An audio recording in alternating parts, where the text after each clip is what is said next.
महाराज जी, यदि व्यक्ति मन की गहराई से अध्यात्म से जुड़ता है और जीवन के अपने लक्ष्य को प्राप्त करने के लिए परिश्रम करने में कभी कमी रखता है, तो क्या ये उचित है?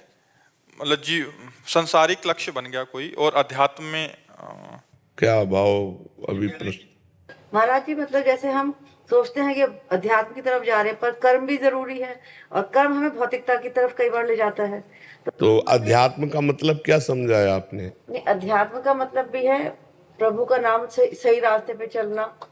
और तो ये कर्म क्या गलत रास्ते के कर्म करते हैं क्या आपने? कर्म भी उसी रास्ते पे है, मतलब तो अध्यात्म इसे ही कहते हैं। अध्यात्म को अभी समझ नहीं पा रही। अध्यात्म का मतलब एक कोठरी बंद करके आंख मूंद के बैठना नहीं है। अध्यात्म का मतलब हम सोनी लगा रहे तो अध्यात्म में है। राधा राधा जप रहे, भगवान के घर में सोनी लगा रहे। रोटी बना रहे तो भगवान का भोग, पति पुत्रों की सेवा है, भगवान की सेवा है।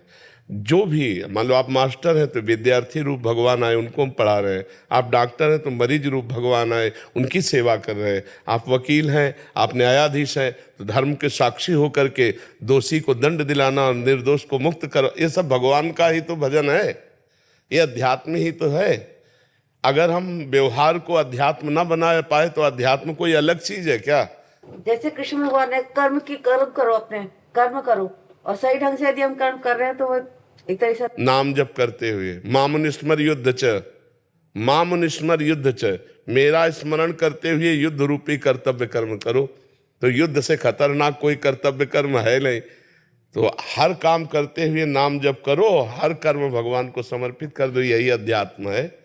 अध्यात्म से कोई अलग कोई कार्य थोड़ी है। जैसे स्वाहा बोलना अध्यात्म है, वैसे फावड़ा चलाना भी अध्यात्म है। यदि वो राम कह के एक फावड़ा चलाता है तो उसकी यज्ञ हो रही है। एक एक फावड़ा चलाना भगवान का भजन हो रहा है, एक एक कार्य भगवान का भजन हो रहा है, क्योंकि ये सृष्टि भगवान की है।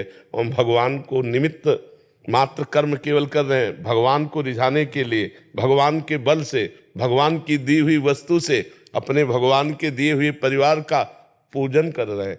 नाथ सकल संपदा तुम्हारी, मैं सेवक समेत सुतनारी, यही अध्यात्म आ जाएगा। अब अध्यात्म की ऊंचाई पर चढ़ता चला जाए तो फिर वो आत्मज्ञान अलग वस्तु हो जाती है।